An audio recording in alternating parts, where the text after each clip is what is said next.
Alhamdulillah kita masih bertemukan lagi di majelis yang insyaallah kali ini, dan yang hadir saya lihat panjenengan kondisinya sehat walafiat. Kalau ada yang sedang sakit, mudah-mudahan Allah segera menyembuhkan penyakitnya. Amin. Tema kita tentang 10 orang yang sholatnya tidak diterima. Tentang sampai ini terima nggak terima apa urusannya? Apa? Kalau kita ngobrol terima nggak terima urusannya? Usia yang penting sholat wajib. Sholat ini ibadah. Nah, semua ibadah itu harus ada aturan. Nah, selama kita aturan kita memenuhi aturan, nah, secara aturan diterima. Tapi ada aturan yang tidak tertulis. Nah, ini nanti ada. Jadi aturan yang tidak tertulis itu juga mempengaruhi diterima dan tidaknya sholatnya seseorang. Atau yang tidak tertulis itu maksudnya nggak tersebut di dalam hukum dan syarat. Maka kemarin kalau kita dalam ibadah itu, semua ibadah kalau ingin diterima harus memenuhi syarat dan hukumnya terpenuhi juga. Seperti sholat, otomatis orang sholat ini harus memenuhi syaratnya. Syarat sahnya sholat, contoh misalnya masuk waktu sholat. Jadi sholat zuhur jam 10, kira-kira sah tidak sholatnya? Tidak sah, karena belum masuk waktu sholat. Yang kedua, syarat sahnya sholat suci dari hadas kecil dan hadas besar. Hadas kecil itu dengan harus ambil air wudhu untuk mensucikannya.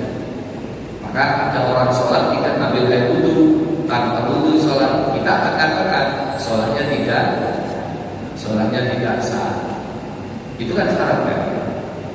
Ada lagi syarat sahnya sholat, orang itu harus menutup aurat. Nah, ketika dia sholat, auratnya kelihatan karena celananya bolong-bolong. Yang wajib ditutupi itu kelihatan pahanya, itu kalau yang laki-laki. Atau ibu-ibu ketika sholat pakai mukena atau ruku di bawah kipas angin, ternyata ketika sujud mukenanya kabar ini mukena junjungan wong teko umroh biasanya. Iya, ternyata mukenanya kaos, artinya kelihatan kakinya. Padahal wanita itu seluruh tubuhnya kecuali wajah dan telapak tangan harus tertutup. Maka kita akan katakan sholat jenengan tidak sah. Kalau sholat sudah tidak sah, bagaimana mau diterima? Contoh lagi, orang sholat itu selain menutup aurat harus dalam menghadap kiblat. Nah, ini sholat nggak menghadap kiblat. Kiblatnya Indonesia misalnya ke arah barat ya, ke arah barat. Ini sholat nggak ada utara, kecuali dalam kondisi berada di kendaraan. Itu syarat hukum juga sama. Mari saya katakan kalau syarat itu harus dipenuhi sebelum ibadah. Kalau hukum itu sesuatu yang harus dijalankan ketika ibadah. Nah, ini nanti tersebut menunjukkan. Ketika orang sholat, dia tidak pakai takbiratul ihram. Nah, takbiratul ihram itu apa? Takbir yang diucap pertama kali untuk mengawali atau untuk membuka dia sholat. Allahu Akbar. Maka orang itu tidak pakai takbiratul ihram, atau takbiratul ihramnya itu diganti atau ditambahi. Allahu Akbar, ya nggak sah, ya nggak tahu, tapi namanya takbir itu ya Allahu Akbar, atau panjang pendeknya berubah Allahu Akbar, ya nggak sah, ya nggak tahu berarti. Karena apa? Takbir pertama ini termasuk rukun dari sholat. Atau ditambahin dulu Allahu Akbar, batal sholatnya.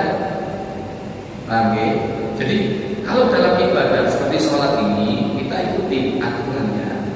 Nah, aturannya itu dari mana dia? Dari hadis. Hanya para ulama, para mazhab, para ulama syariat itu memberikan kodifikasinya, memberikan barometer yang klasifikasinya. Ada syarat, ada rukun, ada wajib, ada sunnah. sunnah, ada yang makruh dan seterusnya. Sunnah ada sunnah tambahan, ada sunnah apa itu dari harian, macam-macam. Wajib pun ada, wajib yang bahasa qalbi, ada wajib yang bahasa qawi, wajib yang bahasa fi'il. Tambah mudah.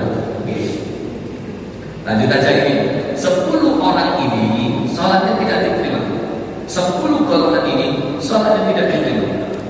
Ini saya ambilkan dari kitab As-Sahihah Syekh Ibnu Hajar Al-Asqalani, kemudian disarah atau dijelaskan oleh Syekh Nawawi Al-Bandari. Insyaallah dua-duanya sudah kami ziarahi, mudah-mudahan syaratnya nyambung. Amin. Aswatul nafarin lan yaqbalullahu ta'ala sholata. 10 orang ini tidak akan diterima oleh Allah. Yang pertama, rajulun sholat wahidan bi ghairi qira'ah. Ada orang sholat sendirian tanpa membaca. Ini diberi keterangan tanpa membaca itu adalah membaca Al-Fatihah sendirian. Kalau jamaah gimana? Jamaah nggak masalah. Panjangan jadi makmum itu bacaan imam itu sudah include jamaah bacaan makmum. Jumilat qira'atul imam, qira'atul makmum, enak. Makanya paling enak itu jamaah. Jamaah itu gak baca apa-apa, sah. Gimana? Karena jamaah. Tapi kalau sholat sendirian, dia dengan tidak baca Al-Fatihah, sholat tidak diterima. La asal, la sholata di Fatihah illa di Fatihah. Jadi tidak ada orang itu katakan sholat kecuali dia itu membaca Al-Fatihah. Jadi la sholat liman la Fatihah talah. Jadi orang itu tak mau baca Al-Fatihah itu nggak sah, batal sholat. Makanya Fatihah ini penting. Apalagi kalau panjenengan posisinya menjadi imam, jadi kan harus tasbih Fatihah. Karena apa? Berupa harokat atau berupa makharijul huruf, hurufnya berubah saja, artinya berubah. Ada unik, ada seorang ustaz kira di TikTok. Digenjarkan. Al-Qur'an itu bukan kiamat, Al-Qur'an itu membaca Al-Qur'an wanita, iya kamu dibaca. Al-Qari'ah dengan Al-Qari'ah itu beda. Kalau Al-Qari'ah itu memang yang membaca wanita. Tapi kalau Al-Qari'ah pakai apa? Ain itu yang dibentukkan yang benturan keras itu Al-Qari'ah, Qoro'ah pakai ain. Hamzah berubah dengan ain berubah dengan hamzah. Berubah kan ya tadi? Berubah kan? Al-Fatihah sama. Alamin dengan alamin itu beda. Alam dengan alam itu beda. Alam pakai ain itu adalah alam semesta. Alam pakai alif hamzah itu artinya adalah penyakit asoba di alam. Berubah atau tidak? Sirat mustaqim dengan sirat beda. Sirat itu artinya jembatan, jalan. Kalau pakai sin itu artinya bisa patah-patah. Wah, kecelakaan. Makanya kalau bisa dengan Fatihahnya belajar. Kayaknya ada diklat Fatihah. Siap. Yang pertama, orang yang tidak membaca Al-Fatihah ketika dia sholat sendirian, maka sholatnya tidak terima. Nah, dia sholat. Kaunya dia membaca Al-Fatihah minimal kecubit-kecubit, atau minimal dia kedengaran oleh dirinya sendiri. Tapi yo coba banter. Kalau sholat makmuman itu yang kayak tadi kan sirka kan suara tidak diangkat tadi dari rakaat pertama sampai rakaat keempat karena sholat duhur. Nah itu dengan kalau membaca Al-Fatihah misalnya itu ya jangan keras, cukup tandanya minimal 7 minus. ket bismillah, alhamdulillah, Ar-Rahmanir-Rahim. Sakno tong goni kate khusuk iso itu. Pernah nggak jenengan jejer orang seperti itu? Pernah. Gimana? Tambah khusuk? Jenengan tambah terganggu ya. Apalagi ketika sebut Subhanallah, Subhanallah, Subhanallah, ya Allah, ucap kek, wis cukup kedengaran telinga. Kecuali dengan sholat sendirian, kalau ada masalah di jamaah dengan yang lain, gimana? Yes. Yang kedua, warajul la yu'addi zakat. Orang yang tidak mengeluarkan zakat, sholat tidak diterima. Nah, zakat ini, mohon maaf nih, mungkin kalau benar kita hanya sebatas zakat fitrah. Udah, zakat ini yang berat itu zakat mal. Zakat mal ini hukumnya juga sangat wajib.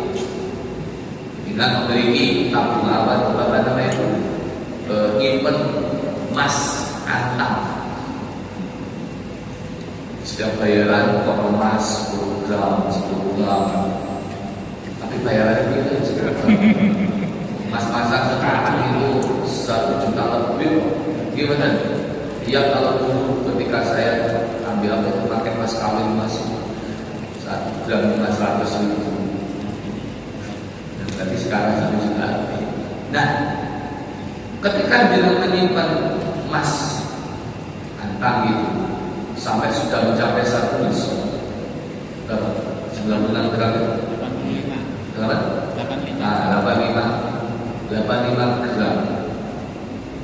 Berarti sudah, kalau sudah mencapai 1 tahun maka wajib mengeluarkan zakat. Tapi orang sing nakaran mau 1 tahun, 10 gram dijual sampai itu jadi khilah itu curang. Ya, jadi orang yang nggak mengeluarkan zakat itu nggak terima. Wailul lil musyrikin alladzina la yu'tuna zakat. Karena orang yang tidak mengeluarkan zakat itu digolongkan seperti orang musyrik. Orang musyrik itu nggak terima salat. Oke, terus lanjut. Warajulun yaqutu qauman wa kullahu kadibun. Seseorang yang mengimami suatu kaum sementara kaum itu nggak suka terhadap dia. Jangan tidur. Nanti orang itu sholat tidak diterima. Kenapa alasannya? Karena kan jadi imam itu bisa nebih. Gimana? Kalau imamnya sudah cacat hukum, ya masalah klasik. Sholat jenengan tidak diterima. Gimana? Apalagi kalau misalnya jenengan tahu sholat empat, ini semua dono. Hanya jenengan aja yang tahu misalnya. Akhirnya ngedes seperti apa sih nama? Satu kalau imam itu saya tahu dia itu kendaraan. Seberapa kendaraan? Bukan istrinya tapi malah balik dikonjen koki konten. Kok sangat gak ngomong? Air kok diomong. Akhirnya dia kok ini yang imam itu saya nggak ngomong. Kenapa? Udah tak ada yang tahu itu. Gimana? Ya, jadi imam ini jangan sampai kalau kita merasa nggak disukai sama jamaah paling kita mundur. Jangan sampai, jangan mau jadi imam. Kenapa jangan? Sendiri kan? Kan gitu kan? Itu. Nah makanya ada hadisnya ini, ada hadisnya mau sendiri. Salah satu bulan jam sholat Tuhan dan tahun anak. Yang pertama, sholat itu tidak akan diterima, tidak melewati pahalanya sampai telinga. Maksudnya tidak diterima. Al-abdu al-abid, budak yang lari dari tuannya dan tidak kembali lagi kata yang jihad. Yang kedua, wa'muratun batat wa zawjuha 'alaiha saqitun. Enak itu mustaqirana. Seorang wanita yang tidur sementara suaminya marah, sampai terjemahkan sendiri marahnya kenapa? Halo, enak malam Jumat. ikut malam Jumat alasannya apa? Pegel paling lembut. Gak ada istilah lembut. Ngapunten ibu, ngapunten. Dengan itu kan wajib bekerja. Yang bekerja wajib itu adalah suami. Saya itu kan untuk menambah income di makassar selama tugas tupoksi, tugas pokok istri itu terpenuhi. Apa tugas pokok istri terpenuhi? Melayani suami. Jangan sampai bekerja suaminya tidak terlayani, akhirnya suaminya minta dilayani istri orang lain. Hati-hati. Mau ada pertanyaan kayak gitu kok? Nggak di sini, saya pasti nanti soal. Karena ada seorang karyawan itu lebih nyaman ketika makan siang itu mesti orangnya dan itu aja. Itu dengan teman wanitanya. Padahal itu bukan istrinya. Gimana Pak Ustadz hukumnya? Itu pertanyaan nggak perlu dijawab sampai dia perlu jawab lagi. Gimana? Cuma jangan kepingin menyuarakan bentok kocok-kocok si kaji telinganya dan kerungu ngono lho. Mungkin di ngomong si teko ngono ta yo apa yo mbok. Karena saya pasti rutinan dulu kan gini daerahnya. Dan kebetulan yang tanya itu seorang pegawai wanita. Mungkin cemburu kan dijak bagi Dan jadi seorang istri itu sholatnya nggak diterima. Seorang wanita ini istri nggak diterima selama suami masih marah. Nah akhirnya ada yang bertanya, Ustaz kalau seandainya dibalik, seorang suami yang membuat istrinya marah. Iya betul ya. Iya, seorang suami yang membuat istrinya marah, apakah suami sholatnya diterima? Ini pertanyaan ibu. Akhirnya saya bingung. Jawabnya boten enten jadi. Akhirnya jawabnya apa? Nakalan itu namanya. Ya nggak bisa. Kalau seorang istri gak diterima sholatnya gara-gara suami marah dengan istrinya, ya sama-sama aja. Akhirnya tak boleh ada diri. Oke, sama. Alasannya apa? Seorang suami itu kan pemimpin. Gimana? Nah, suami ini kalau dibenci oleh yang dipimpin, maka suami ini si dipimpin siapa kalau suami? Istri kan? Nah, kalau istri marah berarti gak suka sama suaminya. Berarti suaminya sama aja juga pemimpin yang dibenci oleh kaumnya, maka tidak diterima. Oh, berarti bodoh. Tak boleh pemimpin sendiri. Oke, oke. Wa imamun amr.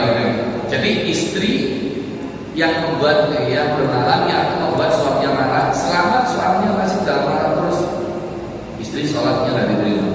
Yang ketiga, wa imamun amr qauman wa melakukan ini sebutan. Oh berarti yang disebut dalam kitab ini ada dasarnya. Oke, kita kan enak tinggal baca sebut aja. Itu semuanya ada dasarnya. Oke. Berikutnya. Warajul syaribul khamri mudminun. Orang peminum minuman keras, dia itu kecanduan. Enggak diterima. Saya minum minuman keras tak sampai takut kotak kodai. Oli dua katiru haram. Sesuatu yang diharamkan itu sedikit banyak tetap haram. Maka larangan itu enggak ada, pas waktu enggak. Tapi kalau perintah ini kaidah usia. Kalau ketika perintah itu ada kalimat mastata'tu. Artinya apa kalau perintah mastata'tu ini? Semampunya. Kalau nggak bisa berdiri ya silakan dengan duduk. Kalau nggak bisa duduk ya silakan berbalik nggak bisa berpisah. Bisa nggak bisa ya panggilkan Pak Mudin suruh imami nyolati. Kan gitu kan di mastata'tu. Tapi kalau untuk larangan jangan ditawar, nggak ada tawar. Momen misalnya itu sudah tahu jauh, saya sedikit aja, tetap sedikit tetap haram. Atau zina, saya kan tidak sampai masuk tadi, tetap haram. Kan yang namanya zina itu kan membunuh keluarga, apa lebu ya, tetap haram. ayatnya wala taqrabus zina, jangan mendekati zina. Mendekati aja tidak boleh, apalagi zina. Anu sih ngono sing digendal, yang enggak boleh itu mendekati. Saya kan lebih dari dekat. Itu jadi ngakal-ngakalan ya. Oke, betul. Jadi kalau ada hadisnya al-khamru umul khaba'is, khamr itu boe kejahatan. Paman syaribah, barang siapa meminumnya, lam tuqbal sholatu arba'in yaum, dia tidak akan diterima selama 40 hari sholat. Fa in mata wa hiya fi batnihi, kalau seandainya dia dalam kondisi minum di perutnya masih ada minuman keras, khamr, mata mitatan jahiliyah, matinya dia dalam mati jahiliyah, berarti suul khotimah. Naudzu billah. Bukan saya kira kok enggak dapat ada narkoba, itu dua narkotika. Gimana? Narkotika atau narkoba ini? Narkoba. Gitu. Oke, bon, sampai sini sebelum saya teruskan ada waktu 5 menitan. Ada, silakan ya ditanyakan. Betul ya? Sampai ini lu mau nolak atau terlalu cepat apa saya? Lanjut ya? Lanjut, oke. Yang berikutnya, waqlatun batat, oh ya disebut dalam kan ada hadisnya tadi. Waqlatun batat wa zawjuha saqitun 'alaiha. Oh, sudah kita jelaskan tadi, seorang wanita yang bermalam atau seorang istri yang bermalam tidur malam harinya sementara suaminya tidak ridho kepadanya. Enggak ridho. Oke. Terus wa mar'atun hurrah tusalli bi ghairi imam, wanita merdeka seperti yang ada sekarang, sholat tanpa pakai penutup aurat,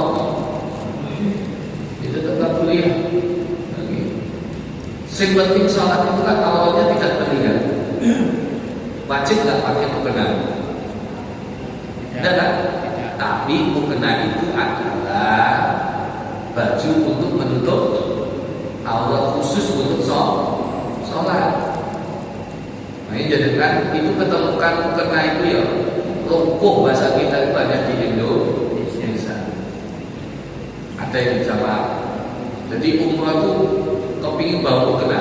Jawa-Jawa ini nek masjid sholat nang Masjid Haram, Masjid Nabawi bawa mukena. Apa mau mukena? Delok kancamu sama liyane, ono sing bawa mukena. Sing bawa paling wong Indonesia. Yang lainnya ya biasa. Sing penting kaos kakian, jilbabnya panjang. Jadi ketika takbir itu di dalam jilbab kayak gitu. Nah, betul ya. Hanya ditiru di Indonesia. Sing liyane pakai mukena, DPK pakai itu dua impor. Enggak tradisi kebalikan dari tadi gimana? Makanya kalau di Indonesia atau di kampung kita itu rata-rata wong sing sholat itu ya pakai mukena sing itu. Tapi mulai berpindah zaman, inovasi mulai muncul. Dulu setahu saya mukena itu mesti warnanya putih dan mesti long, nggak ada ketokan-ketokan. Sekarang model mukena itu ketokan. Gimana? Itu lebih praktis kan? Yo, ini nggak apa-apa. Itu namanya inovasi kok. Gimana? Tapi hati-hati sih ketokan itu karena ada lagi yang unik, mukenanya warni. Ada yang pink, ada yang dulu ketika corona disesuaikan mukena dan maskering. Maskering warna pink, mukenanya warna pink. Ada lagi yang inovasi lebih spesial, mukena itu nggak cukup, nggak perlu apa jadi itu nggak perlu antep-antep, cukup dikepel ini dari mukena. Ini bonek tinggi, makanya orang itu kalau suka traveling biasanya mukena itu kawan. Ketika pakai sholat pagi di bawah kipas angin, kaos. Orang dulu itu sudah pikirkan ini. Sholat tak pakai mukena itu kan mesti pakai ikat. Ada nggak sekarang pakai ikat? Ibu pakai ikat apa dari sholat?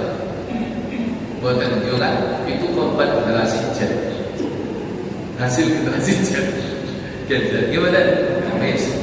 Kemudian selebihnya berikutnya, wa'akil riba, orang yang berkecimpung dengan riba. Jadi mungkin saya kalau mau riba langsung hubungannya dengan bunga bank gitu. Masalah bunga bank itu berbagai macam pendapat. Kalau jenengan memang anti paling aman bank itu ya pakai aja fasilitasnya aja. Gimana? Kalau jenengan anti bank, jenengan nggak akan bisa ke tanah suci. Semua pembayaran lewat bank. Gaji jenengan nggak akan cair. Di sini gajinya lewat bank mau betul. Nanti amplopi mana nih? Di amplopi warna coklat mana nih? Ada tulisannya gaji pokok. Setelah itu tunjangan ini cicilan. Kalau di kami kan ada potongan koperasi, saldo, innalillahi. Kenapa cukup baik sisa 500? Baca kayak sama kan 10 juta.